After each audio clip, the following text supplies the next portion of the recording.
Hello, everybody. Welcome once again to another episode of the podcast, Marketers Who Can't Market. This is Doc Kane coming to you straight from Kobe, Japan on May 21st, 2021. I think this is day 8 in the podcast, but day 9 maybe. I'm starting to lose track, which is a good thing, probably, I imagine. So, what's this all about? If you're here for the first time, this is a podcast for small business owners, for marketers, for bloggers, salespeople, anybody who's kind of stuck or occasionally gets stuck on marketing problems and would rather be just doing business.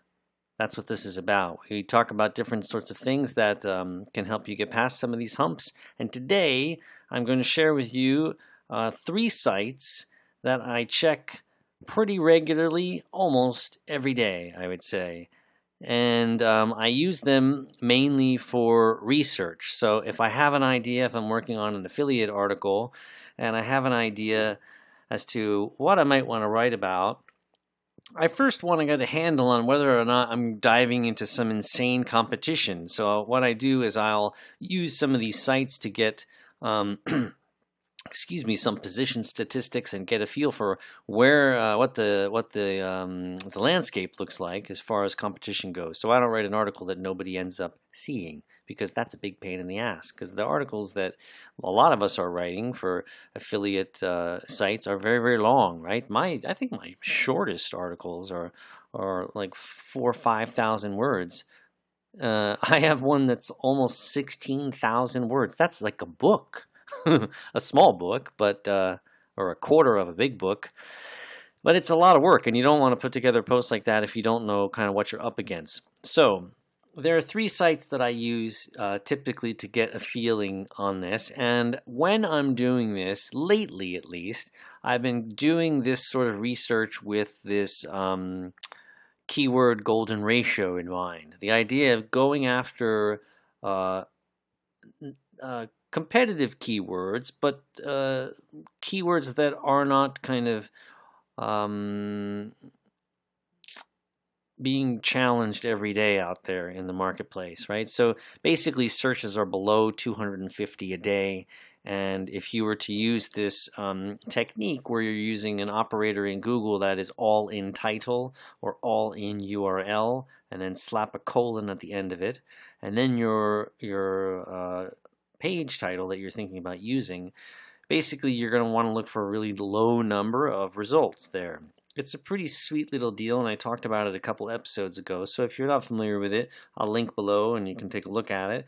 And it's a pretty good, very, very scientific way of getting a good feel for what to write about. So when I use these tools, that's what I'm keeping in mind. And so the first one that I tend to use, and all of these are free, right? So you can sign up for some very expensive versions of 2 of these tools at least. And but you know, for my purposes and probably a lot of people's purposes, especially if you're just getting started out, you don't need to pay for the full versions. At some point in time, I will. But I'm not a huge fan of recurring payments of any kind. If they had like just a reasonable one-time fee that wasn't $1,000, then I would do it. But they don't, and so I just use their free version. And it means you're only going to be able to get in there for this first one at least, which is Sem Rush. You're only going to be able to get in there and do a few searches before they basically lock you out, right? So Neil Patel's tool is the same way, his Uber Suggest tool, but I find it a little frustrating. Sorry, Neil. They lock you out of these things too quickly, so you really don't get a feel for how the tool works. The trials and the little daily hits on the API should be a bit longer. Otherwise, it's worthless. And I'm not going to drop $1,000 just because you give me the key to your little kingdom only 5 times. It's not a reasonable enough risk for me. So Sem Rush, very cool tool. There's a lot you can do in there. Like I said, they lock you out, so you have to kind of choose what you're going to want to look at for the day. I tend to use their keyword magic tool. It's pretty darn neat. You can restrict your searches to certain volume, like I said, for this keyword golden ratio. way of searching for things, it works beautifully. So you restrict the keyword volume to no more than 250, and you look for keyword difficulty that is probably 39%, I think is the number they use, 39% or lower. So 0 to 39% gives you a pretty good idea that you can create an article with some competitive nature to it. And they only show you like the top 10 or 20 results, I think, but it's enough. You can sort it by either that top keyword difficulty number or your volume number. And there's a lot of other variables you can employ, but I use basically those two. So you can sort it and see what's most competitive, what's not, and get an idea as to what you want to write about. So that's number one. Number two, and I use this a lot actually, I'm using it all day long because they don't throttle your efforts, and that is Ahrefs. So many of you probably are aware of Ahrefs, at least if you're in the affiliate world or in Amazon stores world. If you're a general marketer, I was aware of Sem Rush when I was a marketing communications person, but I don't think I was familiar with Ahrefs. Ahrefs is fantastic, and their content and how to do good SEO and how to do online marketing is phenomenal, and it's all free. And last year or earlier this year, I think, in the heat of Corona, maybe the tail end of last year, they had their training program was available for free. And I'll look into it before I post this tonight. It might still be free, and it's super cool, and you can learn a lot. The training is all about basically how to use their tool. So it's a little self-serving, but you'll learn a wild array of things that you can do with the tool, and it might encourage you to spend the money on it. And they don't have an affiliate program, actually. So if you sign up, great, good for you. I won't get a dime out of it. It's a pretty cool program. But they have free versions too, right? So every day I'm using their keyword generator tool. So they have a paid version, which is called something slightly different. But keyword generator basically is the same thing. So you plug in the keywords that you're thinking about writing about. It gives you all sorts of variations on that theme. And you can find great phrases that you would not normally think of as you're searching for something to write about. And again, if you're going to use this keyword golden ratio thing, slide down to the bottom and look for terms that are getting search volume between 0 and 10 or 0. Anything under 250 is great. But those really, really low-hanging fruit ones, I have heard many people talk about having great success with them. One guy being John, what's John's last name? I don't know, Fat Stacks blog, John Dykstra. John Dykstra does a lot of work with these 0 to 10 search keywords, and he's making pretty good bank. So probably something to pay attention to. If you're writing all the time or you have writers, I can only write so many things. I don't have time to write 100 articles a month like some of these guys are doing by outsourcing their writing to people in countries where money goes a lot further. On the ahrefs.com site, the particular tool I'm talking about is ahrefs.com/keyword -generator. And if you scroll all the way down to the bottom, you see they also have all these other tools that you can use, free versions of their highly expensive paid tools. So there's a backlink checker that you can use if you want to get a feel for who's linking to you or who's linking to competitors. You just plop a domain name in there. It's very, very useful. There's a broken link checker there. There are many of those, of course, all over the place. But if you're on this site, why not use theirs? I am occasionally using their website authority checker just for the hell of it to see, like, am I doing a little bit better with some of the ranking efforts that I'm trying to pull off with my sites. I have plugins right in WordPress, but sometimes they're not always aligned day to day, so occasionally I'll use that.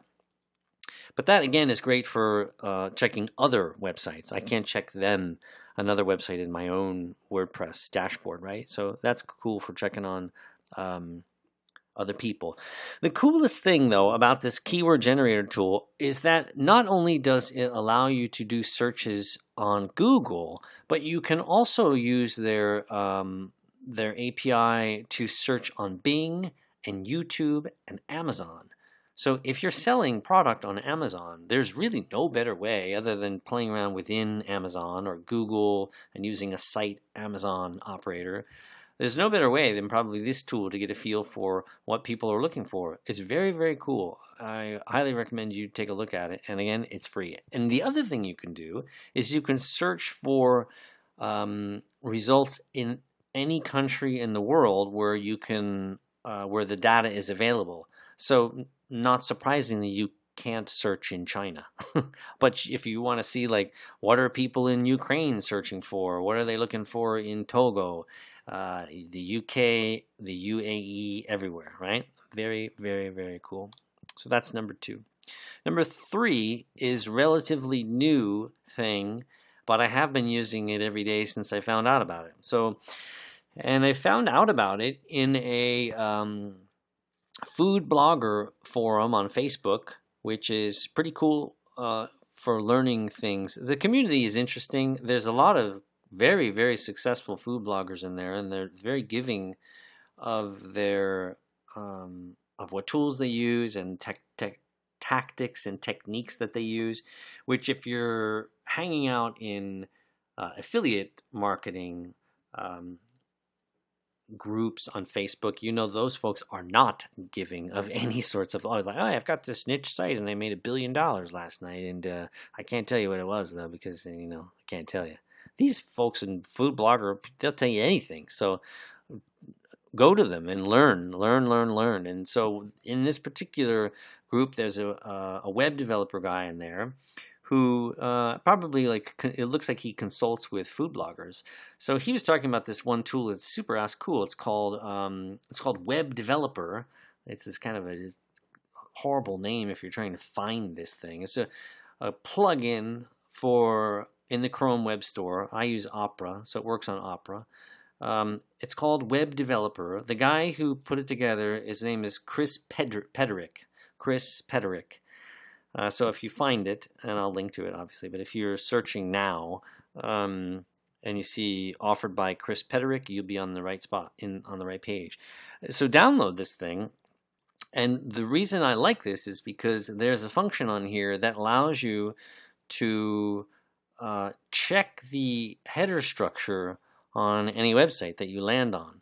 So once you install it, in the upper right hand corner you have this gear icon, and there's so many different tabs here and links, and you have a difficult time finding what it is I'm talking about if you don't listen to these instructions, basically. So download it, install it, click on the gear icon in your within your browser window, and then navigate on there's a top header bar. It starts with disable, then cookies, CSS, forms, images, and then information. You click on the information tab, and then on any web page that you're on at that moment, in the third column on the right hand side, click on View Document Outline. And when you click on View Document Outline, it will show you all of the header structure of the website. And if you know anything about ranking, which is what we're talking about, right? Ranking, trying to get keywords to put you up at the top. Ranking is important, and structure plays a pretty big role in that, right? So if you want to write about apples, applesauce maybe, I don't know, how to make your own applesauce, and you look at the first 3 hits on Google, those are the sites that Google likes the most, right? For whatever it is you want to write about. Open each one of those pages in a new tab and then use this tool and see what the header structure is like. And then as you try and outplay those 3 top results, this will give you some of the information that will help you get there. I highly recommend it. It's very cool. It's free, obviously, and not a lot of people seem to be using it. It only has about less than 4,000 reviews. It's got 1 million users, but probably a lot of these people are developers, not people like you and me, not marketers, I would imagine. So check it out. So those are the 3 I use currently today for trying to increase rank and get an idea on what to write about if I don't really know what to write about already. Here's a couple others that I want to just talk about briefly. 2 others that you might not be aware of that are also worth some of your time. The first one, which you might know, is BuzzSumo. Anything Sumo is somewhat recognizable, right? BuzzSumo also throttles you. Well, I find the interface to be a little confusing, but because, for example, I was searching for my site and it just says we couldn't find any results. I don't know why. That's really kind of shitty microcopy. But try it out. I know people use it, and it's also very expensive. Another thing that if you're trying to do some research about related to YouTube, and you're maybe wanting to try and reach a certain level that you see other people at, or you're looking for competitive information, socialblade.com is pretty cool. I used it many years ago, at least 5 or 6 years ago, just to find out like how much money some of these people make. So there's some good averages that can give you a feel for that if you're just kind of curious. But there's a lot of great insightful data here as well. So socialblade.com and BuzzSumo. So that's it. Hopefully you can put to use some of these tools and make some money, or at least make your day a little bit more productive if you're struggling as to what to write. And there can be some very, very minor variations in your title that will produce very, very different results. So these tools can be very helpful. So give them a shot. Let me know what you think. That's all I got for you today. Of course, like, subscribe, do all that fun stuff. Hit the little ding bell thing. Reach out to me if you want to be on the podcast. That's coming soon, right? I want to talk to you guys. Oh, by the way, I have a guest in the office today in the podcast studio. My wife is sitting here next to me, so she's working on her own little thing here today. So she finished. She wrote a short story as well of her own in Japanese. And we just today finished the final edit on the first part of the story in English. And so she's posting that over here next to me to my left and giving me a nice big smile here as I wrap up this thing, which is nice. So check out her story, right? So go to mapleopo.com. I don't think I've spelled it for you guys yet, have I? And gals. maplopo.com.